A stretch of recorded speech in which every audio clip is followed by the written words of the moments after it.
Gentleman is recognized. Good local journalism builds the foundation of a strong community.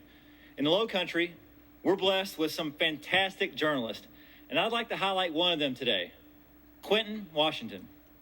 Through his independent web series called Quintin's Close-Ups, Quintin has kept his finger on the pulse of our community by doing literally thousands of interviews with the Lowcountry's most influential people. From presidential candidates to members of Congress to business officials, you'd be hard-pressed to find an elected official in South Carolina who has not sat down with Quintin on camera. And Quintin doesn't do this for money or notoriety, but a genuine love for our community and a desire to make sure that everyone is informed. His interviews are invaluable to the Lowcountry, and we're incredibly grateful for his service.